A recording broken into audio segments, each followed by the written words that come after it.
कृषि में जैविक पद्धति को अपनाने से किसानों को कई प्रकार से फायदे हो सकते हैं। पहला तो उन्हें उच्च गुणवत्ता वाली उपज हासिल होगी, साथ ही डेयरी फार्मिंग कर रहे किसानों को उनके पशुओं के लिए अच्छी क्वालिटी का हरा चारा भी उपलब्ध हो सकेगा। राहुल जसोजा अंबाला हरियाणा के रहने वाले एक सफल किसान हैं। वे पिछले 3 साल से जैविक खेती कर रहे हैं।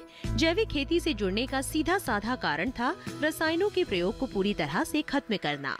जैविक खेती से जुड़ने का फैसला इन्होंने तब किया जब वे डेयरी फार्मिंग का प्रशिक्षण ले रहे थे। डेयरी फार्मिंग से प्रशिक्षण लेते समय इन्होंने ये पाया कि पशुओं को दिया जाने वाला चारा जब रसायन मुक्त होगा तभी हमें पशुओं से शुद्ध दूध प्राप्त हो सकेगा।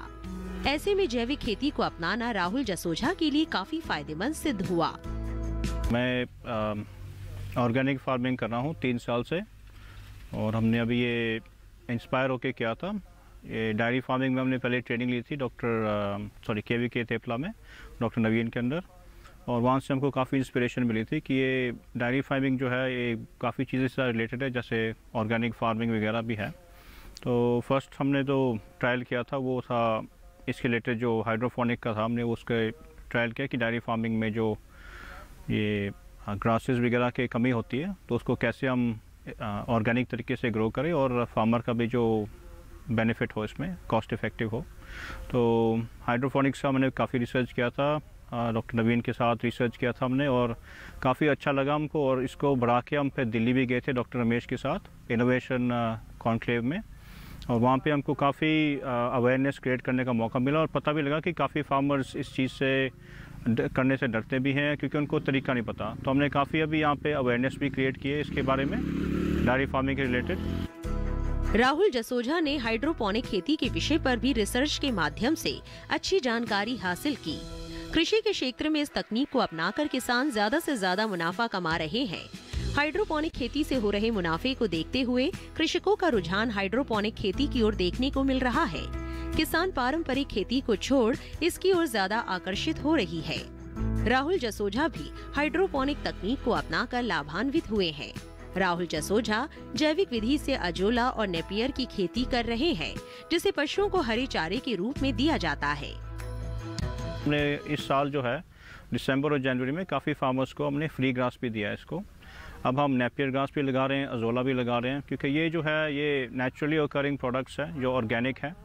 और हम एक तो ऑर्गेनिक फार्मिंग हो गया कि जी आप पशुपालन कर रहे हो तो उसके लिए अच्छे जो उसको मिलता है फीड और डाइट मिलती है ऑर्गेनिक ही। हम चाहते नहीं कि ज़्यादातर हम दाना खरीदते रहें। दूसरा जो है अब हम थोड़ा सा ऑर्गेनिक फार्मिंग की तरह जा रहे हैं, जैसे कि केमिकल फ्री कम्प्लीटली।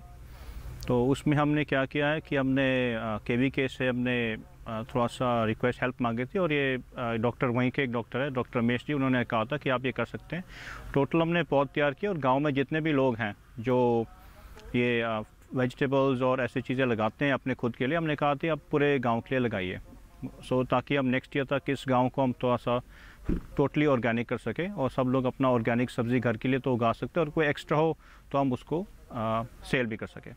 तो ये इनिशिएटिव्स हमने लिए हुए हैं इस टाइम पे, और अच्छा भी हो रहा है हमारा। अभी आप देख सकते हैं कि सरसों भी लगाई हुई थी हमने। 2018 में डेयरी की कृषि विज्ञान केंद्र टेपला से ट्रेनिंग ली थी, और उसके बाद में इन्होंने छोटे छोटे इनोवेशन जो कि फार्मर करने से कतराता है या चूकता है या फिर जागरूकता के अभाव में रह जाता है या फिर हिम्मत नहीं कर पाता, इन्होंने छोटे छोटे इनोवेशन जो हैं जैसे हाइड्रोपोनिक्स है इन्होंने करके दिखाया है, जो कि बड़ी बड़ी मशीनें लगा के लाखों की कीमत लगा के भी कई बार नहीं कर पाते। इन्होंने बहुत ही छोटे इनोवेशन करके और अपना हाइड्रोपोनिक्स कर रहे हैं। अजोला है, नेपियर ग्रास सुपर 20 जो है बहुत ही अच्छा पशुओं के लिए हरा चारा 5-6 साल तक लगातार चलता है।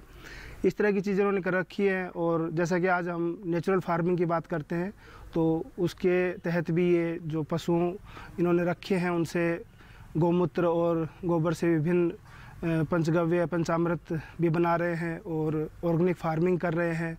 तो ये एक बहुत ही अच्छा उदाहरण सबके सामने पेश कर रहे हैं और आसपास के फार्मर को भी जागरूक कर रहे हैं। राहुल जसोजा अपने खेत में जैविक विधि से सरसों की खेती भी कर रहे हैं, जिससे उन्हें शुद्ध रसायन मुक्त उपज हासिल हो सके।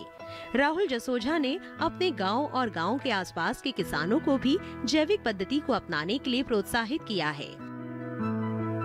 तो जैसे गाय का घी होता है, दूध होता है, हम घर से सेल करते हैं। हम सरसों भी जो है डिमांड आती है हमारे पास, तो लोग घर से आके ले जाते हैं, प्योर जो सरसों है।